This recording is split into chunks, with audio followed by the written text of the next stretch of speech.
Hello students, हम पढ़ रहे थे लोप विसर्ग संधि। लोप विसर्ग संधि में हमने पहले ही पढ़ लिया था कि लोप विसर्ग संधि लोप का अर्थ क्या होता है। लोप का अर्थ क्या था? विसर्ग का हट जाना, गायब हो जाना। जिस संधि में विसर्ग का लोप हो जाता है या विसर्ग को हटा दिया जाता है उसे लोप विसर्ग संधि कहते हैं। इसकी हमने शुरू में 3 स्थितियां पढ़ ली थी कि कब कब किन किन स्थितियों में पूर्व पद के अंत का जो विसर्ग होता है उसका लोप होता है, यानी उसको हटा दिया जाता है। जो कौन कौन सी स्थितियां बनती हैं उनमें से हमने 3 स्थितियां पढ़ ली थी। 3 स्थितियों में हमने पहले पढ़ा था ए के बाद विसर्ग हो और उसके बाद ए के अलावा कोई स्वर हो तो वहाँ विसर्ग का लोप हो जाता है। फिर हमने पढ़ा था दूसरी स्थिति में स और एश है जो सर्वनाम शब्द है उनके बाद विसर्ग हो और उत्तर पद में ए के अलावा कोई स्वर या व्यंजन आ जाए तो वहाँ भी विसर्ग का लोप हो जाता है।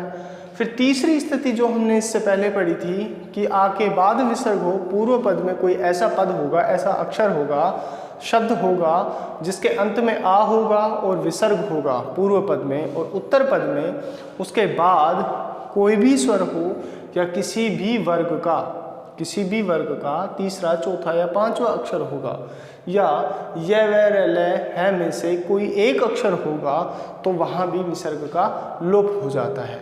तो इन स्थितियों में जो हमने पहले वाली स्थिति पढ़ी थी वो ज़्यादा आपकी इम्पोर्टेंट है, और ये चौथी वाली, ये जो 4th स्थिति है वो भी जो हम पढ़ने जा रहे हैं ये आपकी बहुत महत्वपूर्ण है। संधि के 2 पद होते हैं, पूर्व पद और उत्तर पद। ठीक है, 2 पद होते हैं। देखो, पूर्व और उत्तर इन दोनों स्थितियों में, दोनों पदों में क्या स्थिति बनेगी कि जहाँ ये चौथी स्थिति बताती है कि विसर्ग का लोप हो जाता है, तो वो कौन सी स्थिति बनेगी? तो यहाँ हम पढ़ेंगे। देखिए यहाँ क्या होता है, ध्यान से समझना कि जो विसर्ग होगा यहाँ पूर्व पद में और इसके बाद जो है सिर्फ र, उत्तर पद में क्या होगा? एक वर्ण होगा र। समझना अच्छे से इस स्थिति को कि पूर्व पद जो है, पूर्व पद में विसर्ग होगा और उत्तर पद में क्या होगा? र। तो यहाँ क्या होता है कि और यहाँ जो है इससे पहले, विसर्ग से पहले लघु स्वर ए ई उ, ये ए ई छोटा उ, छोटी ई और ए, ये विसर्ग से पहले ये होंगे। ठीक है, विसर्ग से पहले क्या होंगे? ये। तो यहाँ पर क्या होता है कि पहले तो जो है ना ये विसर्ग है, विसर्ग, इस विसर्ग को र आदेश होगा। यानी जैसे हमने ऋतु विसर्ग संधि पढ़ी थी, ऋतु विसर्ग संधि में हमने क्या पढ़ा था कि जब विसर्ग को र आदेश होता है, पहले हमने पढ़ा था ना कि ए या आ को छोड़कर विसर्ग हो और उसके बाद कोई स्वर हो, किसी भी वर्ग का तीसरा, चौथा, पांचवा अक्षर हो या य व र ल हो, तो पढ़ा था य व र ल।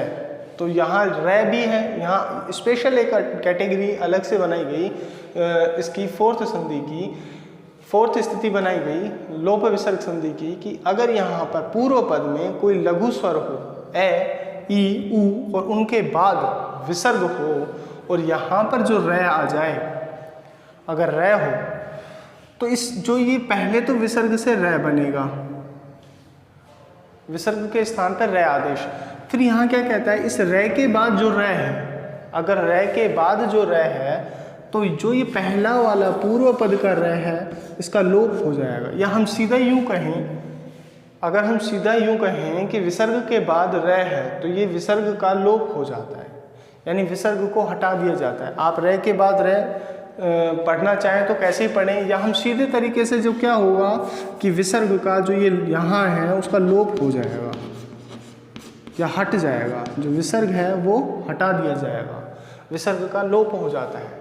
दोबारा समझिएगा, पूर्व पद में अगर लघु स्वर है, विसर्ग तो होगा ही, क्योंकि विसर्ग संधि तो तभी होगी जब पूर्व पद के अंत में विसर्ग होगा, ये तो हमने पहले ही पढ़ा था।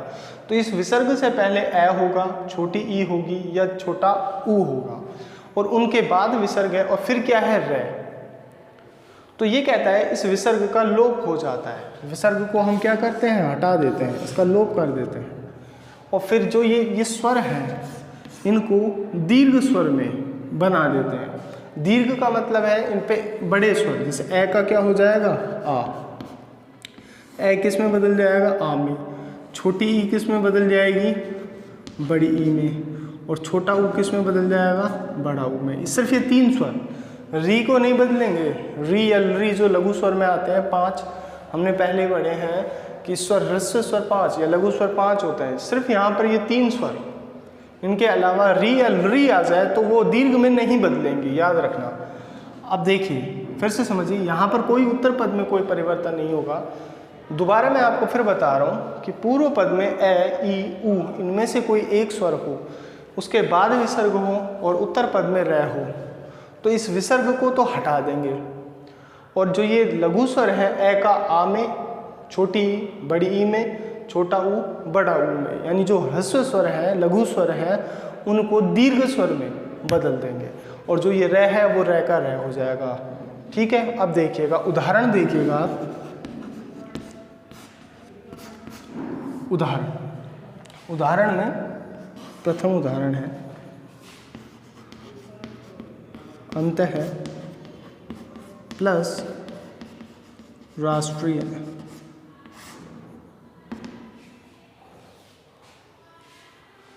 अब देखिए यहाँ जो है अंतः में यहाँ ए है लास्ट में, तय में क्या मिला हुआ है, ए। और ए के बाद क्या है, विसर्ग। पूर्व पद में तय में ए मिला हुआ है, ए के बाद क्या है, विसर्ग है। और यहाँ क्या है, पूर्व पद उत्तर पद का पहला अक्षर क्या है, रे। जो उत्तर पद है उसका पहला अक्षर क्या है, रे। ठीक है, तो यहाँ पर जो रे है, राष्ट्रीय में पहला तो रे है, तो हम क्या करेंगे कि इस विसर्ग का लोप कर देंगे। और जो ये ए है उसको किस में बदल देंगे, आ में। यही तो है कि ए का क्या, तो यहाँ पर अंतः का क्या हो जाएगा, अंता। और यहाँ बचा क्या है, राष्ट्रीय। अंतरराष्ट्रीय नहीं होता, अंतरराष्ट्रीय शब्द बनेगा। दूसरा उदाहरण देखिएगा, हरि प्लस रम्य। दूसरा उदाहरण हरि प्लस रम्य। देखिए यहाँ पर जो हरि है, इस रै में क्या है, ई छोटी, उसके बाद क्या है, विसर्ग। और यहाँ क्या है, फिर से रम्य, रै। यही है ना, यहाँ पर ई है। अब देखिए, तो यहाँ विसर्ग का लोप हो जाएगा, ई के बाद विसर्ग है, यहाँ ई के बाद विसर्ग है, और फिर क्या है, रै है। तो इस ई को तो बड़ी ई में, तो बड़ी ई इसमें मिलेगी, तो हरि। और बचा रम्य। यहाँ विसर्ग के लोप के देखो कल हमने जो 3 स्थितियाँ पढ़ी थी, लोप विसर्ग संधि की जो 3 स्थितियाँ पढ़ी थी, उन तीनों स्थितियों में विसर्ग का लोप तो होता था, लेकिन कोई परिवर्तन नहीं होता था किसी और पद में। सिर्फ यहाँ जो है वो परिवर्तन क्या है कि विसर्ग का तो लोप है, पूर्व पद के अंत का जो विसर्ग है उसका तो लोप होता ही होता है। यहाँ जो हरि रम्य या अंतः प्लस राष्ट्रीय जो हम उदाहरण पढ़ रहे हैं, यहाँ हरि में छोटी ई है, और छोटी ई के बाद क्या है, एक विसर्ग है। और यहाँ पर रे आ रहा है उत्तर पद का प्रथम अक्षर, तो यहाँ विसर्ग का तो लोप हो रहा है। लोप विसर्ग संधि में क्या कि विसर्ग का लोप होता है। लेकिन ये चौथी स्थिति क्या कहती है कि जो लघु स्वर हैं उनको हम दीर्घ स्वर में बदल देते हैं। जैसे ए का तो क्या हो जाएगा, आ, ऊ का क्या हो जाएगा, बड़ा ऊ, और छोटी ई का क्या हो जाएगा, बड़ी ई। नेक्स्ट उदाहरण देखते हैं हम। अगला उदाहरण देखिए, भानु प्लस राजते।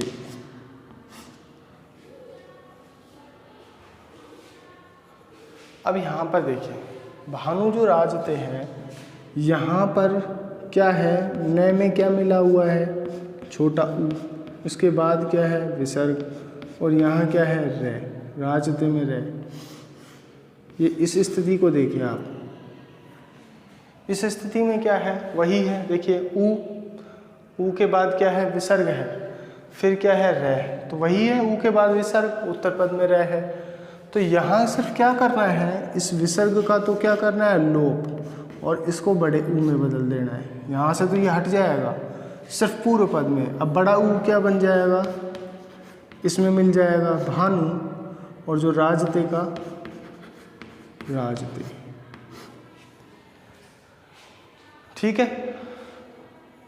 अब देखिए एक और उदाहरण देखिएगा, जैसे मान लो यहाँ पर नीरज आएगा। अब की बार जो है हमने अभी तक यहाँ पर संधि विग्रह से पढ़ा है, ये विग्रह दिया हुआ है और हम संधि कर रहे हैं। ये संधि विग्रह नहीं है, देखिए विग्रह में प्लस होगा, जो ये धन है ये प्लस का चिन्ह है वो होगा तब वो विग्रह है। यहाँ पर अलग अलग शब्द है तो इसका मतलब ये नहीं है कि वो विग्रह है, ये संधि है। इस संधि को संधि विग्रह में बदलना है। अब मैंने आपको जो फोर्थ एग्जाम्पल दिया है, चौथा उदाहरण जो दिया है वो मैंने संधि के रूप में दिया है। और अब आपको इस शब्द को ध्यान से देखना है। ये नीरज शब्द है जो एक संधि का शब्द है, और इस संधि के शब्द को आपको किस में बदलना है, संधि विग्रह में बदलना है। इसे हमें संधि विग्रह में बदलना है। तो नीरज शब्द में देखिए संधि विग्रह क्या होगा, देखिए यहाँ पर देखो विसर्ग है, शब्द है यहाँ पर। इस नीरज के इस नी के बाद क्या है रे, तो हमारी जो संधि थी वो उसने क्या कहा था कि ये जो देखो अभी यहाँ हमने विग्रह में ई का बड़ी ई किया है, अगर हम इसको वापस करेंगे तो इस बड़ी ई का क्या हो जाएगा ई। इस स्थिति को जो ये है, जो ये स्थिति आती है रह का रह और यहाँ लोप हट जाता है, यहाँ जो बदलाव होता है, इस स्थिति को वापस हम विग्रह में बदलेंगे तो बड़ी ई है वो वापस किस में बदलेगी, छोटी ई में। जहाँ यहाँ विसर्ग का लोप होता है या विसर्ग हटा दिया जाता है, वापस स्थिति क्या है कि वहाँ विसर्ग है और रह तो है ही रह। तो यहाँ जो बड़ी री है ई है उसको हम किस में बदल देंगे, छोटी में, है ना। और वापस हम किसका प्रयोग करेंगे, विसर्ग का, और जो रज है वो रज ही रहेगा।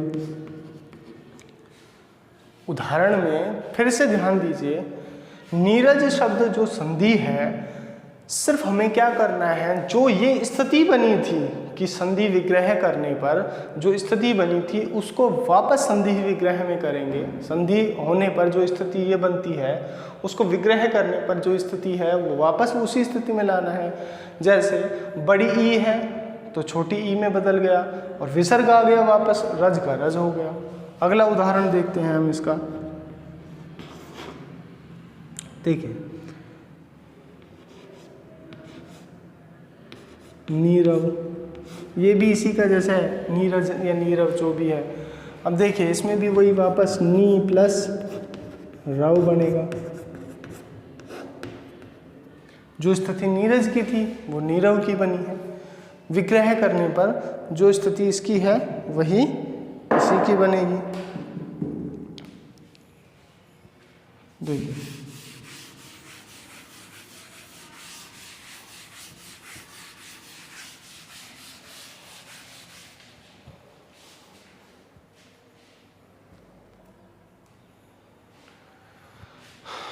देखिए